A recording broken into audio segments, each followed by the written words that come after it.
लूका की पुस्तक 7 अध्याय उसका 36 वचन। यहाँ पे लिखा, फिर किसी फरीसी ने उससे विनती की कि वह उसके साथ भोजन करे, अतः वह उस फरीसी के घर में जाकर भोजन करने बैठा।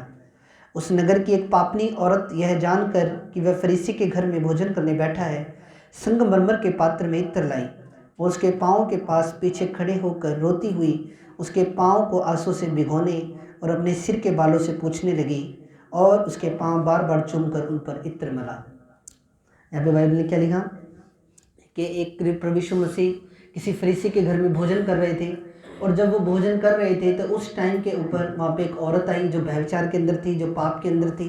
हो सकता है वो औरत कोई वैश्या हो या कोई हो सकता है व्यभिचारिणी हो, पर यहाँ पे पापिन औरत लिखा हुआ है।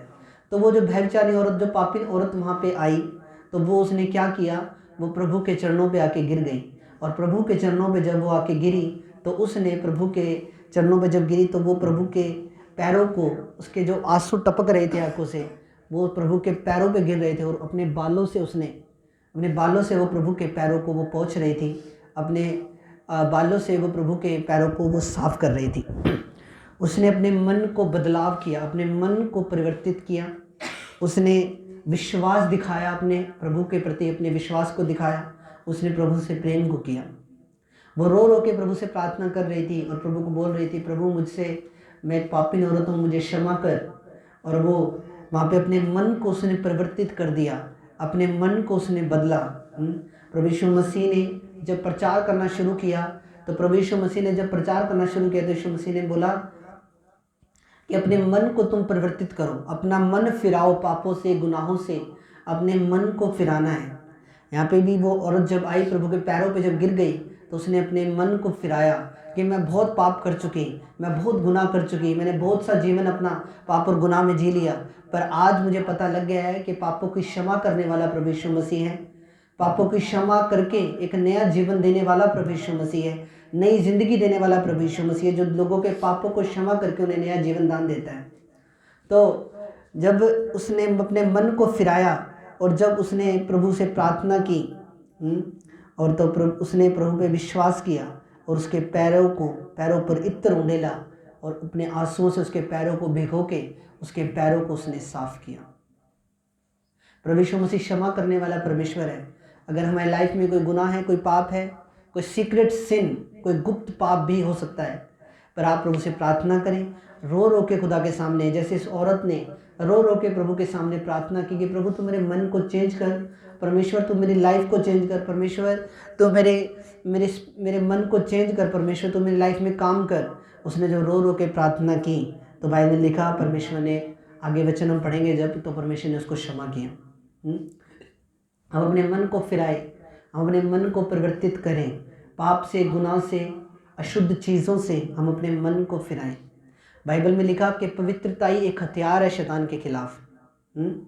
तो जब आप पवित्रताई में बढ़ते हो, एक हथियार है पवित्रताई, तो आपको पवित्रताई में बढ़ना है। पवित्रताई आपको वो चीज़ें देती हैं जो आपने ना तो कभी सोची, ना आपने कभी समझी। तो आपको पवित्रताई में भी बढ़ना है। आगे वचन में लिखा, यह देखकर वह फरीसी जिसने उसे बुलाया था अपने मन में सोचने लगा, यदि यह भविष्यवक्ता होता तो जान जाता कि यह जो उसे छू रही है वह कौन है और कैसी औरत है, क्योंकि वह तो पापनी है। अब ये जो फरीसी व्यक्ति था जिसने प्रभु यीशु मसीह को अपने घर पे खाने के लिए बुलाया हुआ था, वो क्या कह रहा है? वो कह रहा है कि ये तो पापनी औरत है। आज भी बहुत से लोगों के अंदर फरीसी का दुष्ट आत्मा काम करता है। फरीसी का दुष्ट आत्मा क्या है? दूसरों को तुच्छ समझने वाला, दूसरों को तुच्छ समझने वाला जो आत्मा है वो फरीसी का आत्मा है। ये हमेशा याद रखना। जो लोग दूसरों को तुच्छ समझते हैं, कई अमीर लोग गरीबों को तुच्छ समझते हैं, पर वो अगर तुच्छ समझने वाला आत्मा आपके अंदर है तो वो फरीसी का आत्मा है और वो दुष्ट आत्मा है। हमें किसी को भी तुच्छ नहीं समझना। एक वचन हम देखेंगे, लूका 8:18 उसका 9 से 12। लूका 18:9 से 12 उसमें लिखा, फिर उनसे जो अपने ऊपर भरोसा रखते थे कि वह धर्मी हैं और दूसरों को तुच्छ जानते हैं, दृष्टांत का, 2 मनुष्य मंदिर में प्रार्थना करने के लिए गए। एक फरीसी था, ध्यान से सुनो, एक फरीसी था और दूसरा चुंगी लेने वाला था। फरीसी खड़े होकर अपने मन में यह प्रार्थना करने लगा, हे परमेश्वर, मैं तेरा धन्यवाद करता हूँ कि दूसरे मनुष्यों के समान अंधेर करने वाला, अन्याय और भयविचारी नहीं, और न उस चुंगी लेने वाले के समान हूँ। मैं सप्ताह में 2 बार उपवास रखता हूँ, मैं अपनी कमाई का 10वां अंश भी देता हूँ। परंतु चुंगी लेने वाले ने दूर खड़े होकर स्वर्ग की ओर आंखें उठाना भी ना चाहा और अपनी छाती पीट पीट कर कहा, हे परमेश्वर, मुझ पापी पर दया कर। मैं तो तुमसे कहता हूँ कि वह दूसरा नहीं परंतु यही मनुष्य धर्मी ठहराया जाकर अपने घर गया, क्योंकि जो कोई अपने आप को बड़ा बनाएगा वह छोटा किया जाएगा, और जो अपने आप को छोटा बनाएगा वह बड़ा किया जाएगा। जब हम यहाँ पे वचन देख रहे हैं तो फरीसी जो है वो फरीसी क्या बोल रहा है? चुंगी लेने वाले को क्या बोल रहा है? अपने आप को धर्मी मान रहा है और दूसरे को क्या समझ रहा है? तुच्छ समझ रहा है। फरीसी खड़ा होकर मन में यह प्रार्थना करने लगा, हे परमेश्वर, मैं तेरा धन्यवाद करता हूँ कि मैं दूसरे मनुष्यों के समान अंधेर करने वाला, न्याय और भयविचारी और न उस चुंगी लेने वाले के समान हूँ। मैं सप्ताह में 2 बार उपवास रखता हूँ और मैं अपनी कमाई का 10वां अंश भी देता हूँ। अब यहाँ पे जो फरीसी है वो चुंगी लेने वाले को क्या कह रहा है कि ये तो तुच्छ है, ये तो पापी है, प्रभु मैं इसके समान नहीं हूँ, मैं 2 हफ्ते में 2 दिन व्रत रखता हूँ, मैं 10वां अंश देता हूँ कमाई का। पर क्या पॉइंट किस पे मार रहा है? चुंगी लेने वाले के ऊपर पॉइंट मार रहा है। तो हम कभी भी किसी को तुच्छ ना समझें, कभी भी किसी को तुच्छ ना समझें। कई बार जब नॉर्थ ईस्ट के बच्चे, नॉर्थ ईस्ट में जो मेघालय है, असम है, जो नॉर्थ ईस्ट की जो 6-7 स्टेट हैं, असम है, जब नॉर्थ स्टेट के बच्चे यहाँ पे इंडिया के अंदर जब पढ़ने के लिए आते हैं, मान लो हरियाणा में पढ़ने आते हैं, पंजाब में पढ़ने लेते हैं, तो वहाँ पे उनको कोई मोमोज बोलता है, कोई उनको नूडल्स बोलता है, कोई उनको चाइनीज़ बोलता है। क्या कर रहे हैं? वो तुच्छ समझ रहे हैं। क्या वो इंडिया के नागरिक नहीं? क्या वो हमारे ही देश के नागरिक नहीं है? क्या वो हमारे ही राज्य के नागरिक नहीं है? पर उनको क्या बोलते हैं? उनको तुच्छ समझा जाता है। और अब जब उनको तुच्छ समझा जाता है तो उनके अंदर भी अब एक भावना ऐसी आ गई है कि वो जो 7 स्टेट हैं जो अलग ही हैं, जब आपने इंडिया का नक्शा देखा होगा तो या फिर घर पे जाके देखना, तो जो 7 नॉर्थ ईस्ट जो भी है, नॉर्थ ईस्ट, नागालैंड, मेघालय, असम, जो ये स्टेट्स हैं, मिजोरम, त्रिपुरा, इस साइड, तो ये जो स्टेट है ये अब ये बोल रहे हैं कि हम अपना अलग देश बनाएंगे। क्यों उनके अंदर ऐसी भावना आ रही है कि हम अपने एक अलग देश बनाएं? क्योंकि इंडिया के ही लोग, उनके अपने ही देश के लोग उन्हें तुच्छ समझ रहे हैं। अगर कोई व्यक्ति किसी के रंग का मजाक बना रहा है, किसी के बालों का मजाक बना रहा है, तो वो किसी को भी हम तुच्छ ना समझें। अगर कोई तुच्छ समझता है तो उसके अंदर फरीसी का दुष्ट आत्मा है। जहाँ पे इस तरीके के मजाक होते हैं, किसी के रंग का मजाक बनाया जाता है या किसी के बालों का, वहाँ से आपको निकलना है, वहाँ पे आपको ठहरना नहीं है।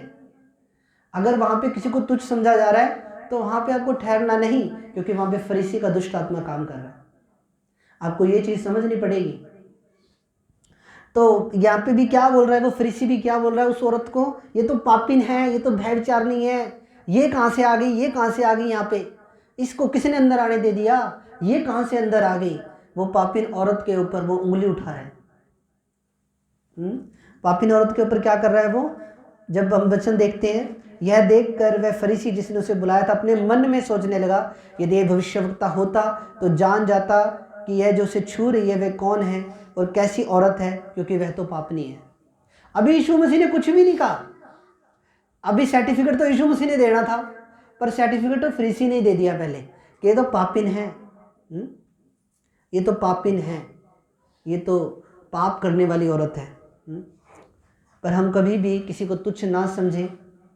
अगर कोई किसी को तुच्छ समझता भी है उसको भी आप वचन के द्वारा गाइड करो कि ये गलत है। कोई मोटा हो जाता है उसको मोटा मोटा मत बोलो। हम किसी को भी तुच्छ ना समझें। हालेलुया।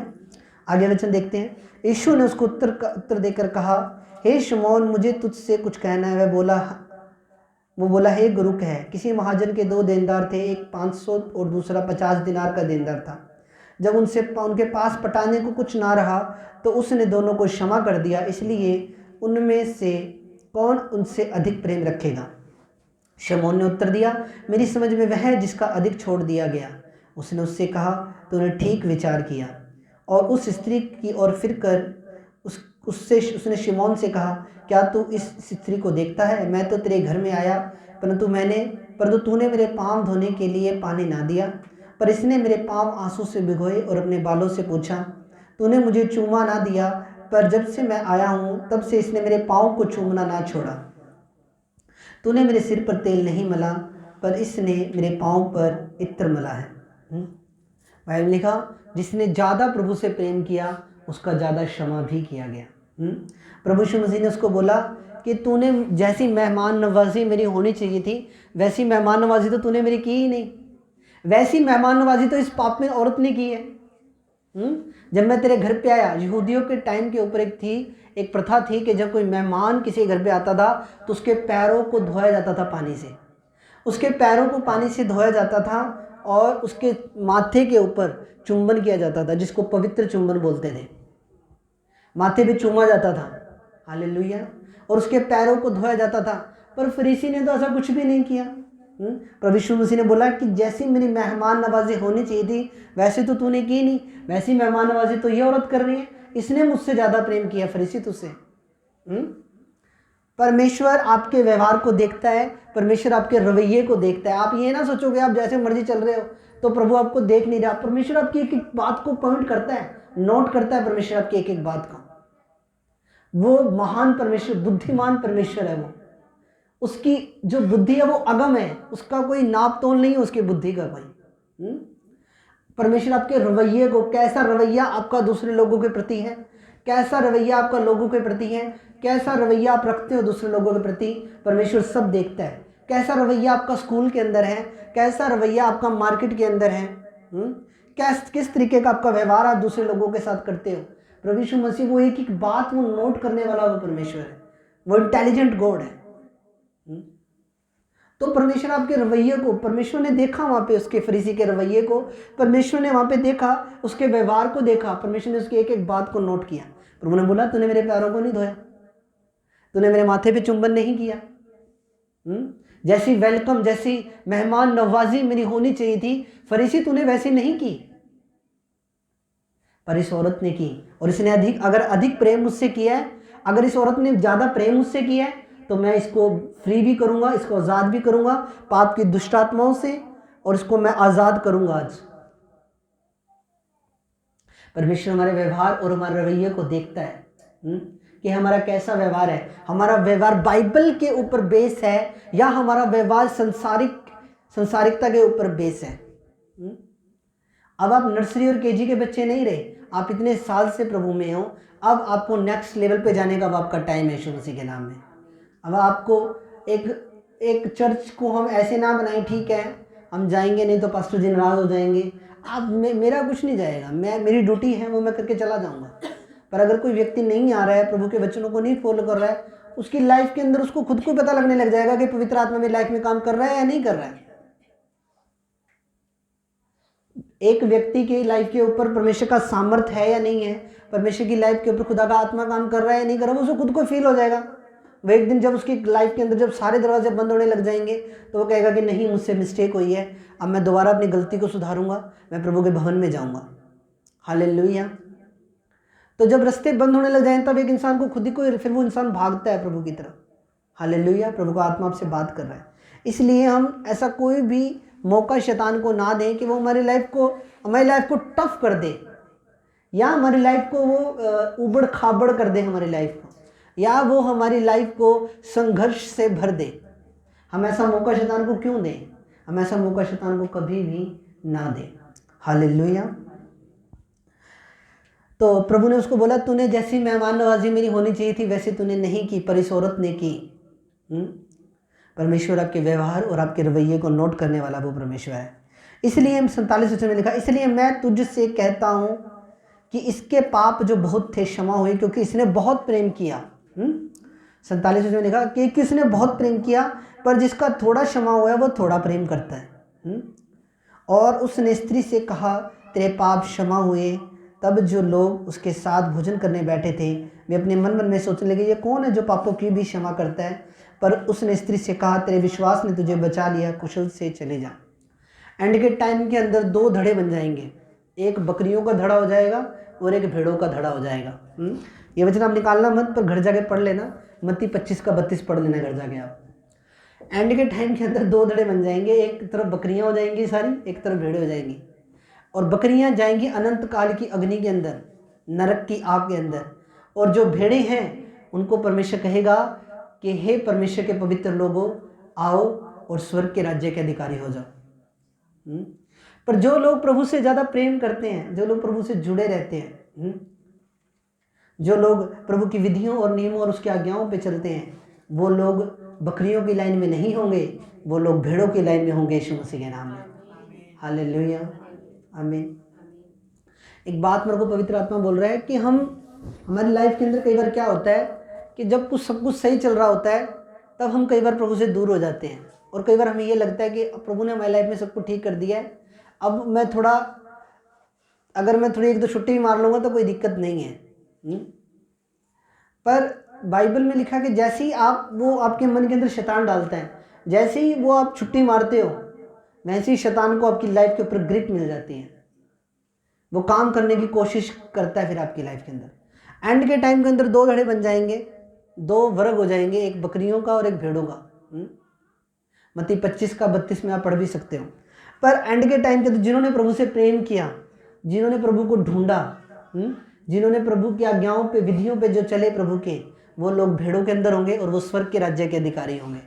और दूसरे लोग जिसने प्रभु माना तो सही प्रभु को, पर ना प्रभु की आज्ञाओं पे चले, ना विधियों पे चले, ना मानने के बराबर सी बात है, वो लोग बकरियां हैं और वो लोग एक दिन नरक की आग में चले जाएंगे।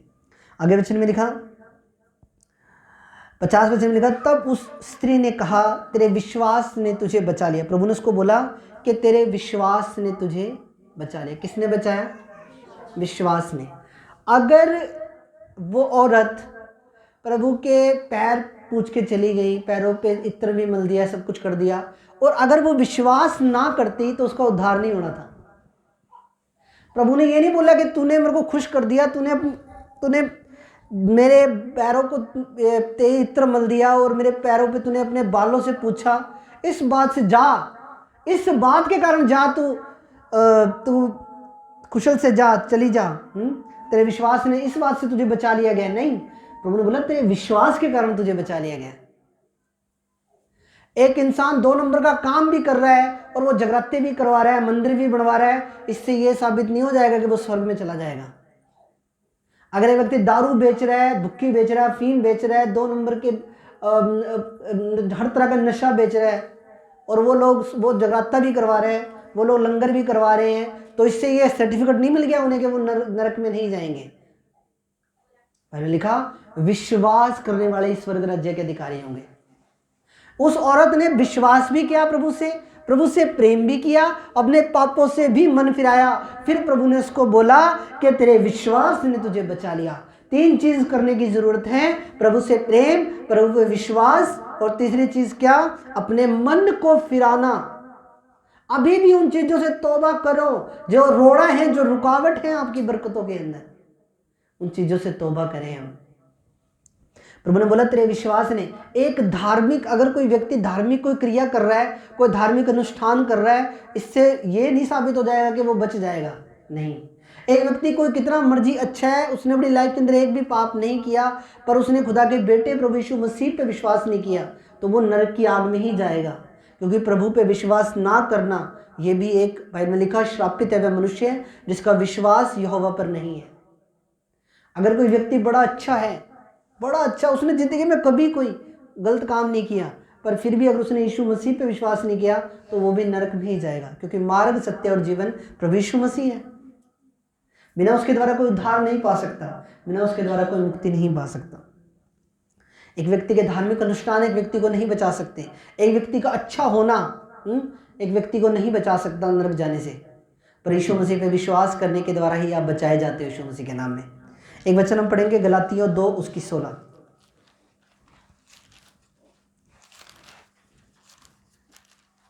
गलातियों की पुस्तक 2 अध्याय उसका 16 वचन। यहां पे लिखा, तो भी यह जानकर कि मनुष्य व्यवस्था के कामों से नहीं, पर केवल यीशु मसीह पर विश्वास करने के द्वारा धर्मी ठहरता है। यहां पे क्या लिखा?